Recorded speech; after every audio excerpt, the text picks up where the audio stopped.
Egg prices are out of control, and if you've been to the grocery store lately, you know exactly what I'm talking about. What used to be one of the cheapest staples in your fridge is now borderline luxury pricing. So what's going on? Why are egg prices skyrocketing, and is there anything you can do about it? More importantly, should you just stop buying eggs altogether? Let's crack into it. The biggest reason behind these ridiculous egg prices? Avian flu. This highly contagious virus has been devastating poultry farms across the country, and the numbers are shocking. Over 145 million birds, including millions of egg-laying hens, have been wiped out. In just 1 month, the US lost 13 million egg-laying hens due to new outbreaks. With fewer hens, there are fewer eggs, and when supply drops, prices skyrocket. It's basic economics, but that doesn't make it any easier to accept when you're standing in the grocery aisle debating whether a dozen eggs is worth more than your morning coffee habit. It's not just a small increase, we're talking massive inflation in a short period of time. In 2021, a dozen eggs cost $1.50. By December 2024, that number had jumped to $4.15 per dozen, an 88% increase in just 1 year. In some places, you're looking at $6 or even $7 per dozen, which means eggs are now competing with steak prices.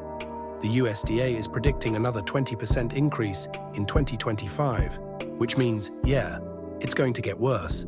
Even restaurants are struggling to keep up. Waffle House, one of the last places where you could still get a cheap meal, has had to add a 50-cent surcharge per egg just to cover costs. When Waffle House is upcharging, you know things are serious. While avian flu is the main villain in this egg-pocalypse, it's not the only thing driving up prices. Some states now require cage-free egg farming, which is great for chickens, but more expensive for farmers, and those costs get passed on to you. Farmers are paying more than ever for chicken feed, transportation, and wages. Guess who covers those extra costs? We do. Inflation has made everything more expensive. Packaging, refrigeration, and shipping. The cost of just getting eggs to your store has increased dramatically. The bottom line? Eggs are expensive, and they're not getting cheaper anytime soon.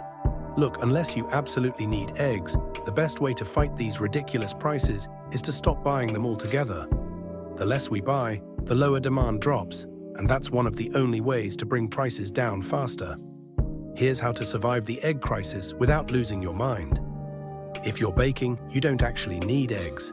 Try mashed bananas, Greek yogurt, aquafaba, yes, the liquid from canned chickpeas.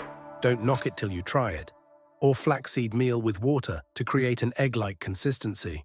If you eat eggs every morning, maybe it's time for a change. Try oatmeal with peanut butter, protein-packed smoothies, or avocado toast with seeds. If you must buy eggs, make them stretch. Store them in their original carton to prevent moisture loss. Keep them in the coldest part of your fridge, not the door. Freeze eggs if you find a deal. Yes, you can actually freeze eggs for later use. At some point, you have to ask yourself, are eggs still worth it? Eggs used to be the go-to budget meal, but when they cost $6, $7 or more per dozen, they're not really a cheap staple anymore. And let's be honest, eggs are great, but they're not irreplaceable. You have cheaper alternatives that can still get the job done. And there's something deeply frustrating about spending this much on eggs, just to crack them open and watch them disappear into your pan. It's like setting money on fire, except at least fire keeps you warm. Look, no one's saying you have to swear off eggs forever, but if you're trying to save money, cutting back on eggs is one of the easiest ways to do it. Use egg alternatives when possible. Rethink your meal choices to avoid paying these insane prices. If you must buy eggs, stretch them and store them properly. And remember, the best way to send a message to the market is with your wallet. The less we buy, the more pressure there is for prices to finally come back down. So what do you think? Are you still buying eggs, or have you moved on? Drop a comment below with the highest egg price you've seen so far. Let's see who's getting hit the hardest. If you found this helpful, hit that like button, subscribe for more money-saving tips, and I'll see you in the next one.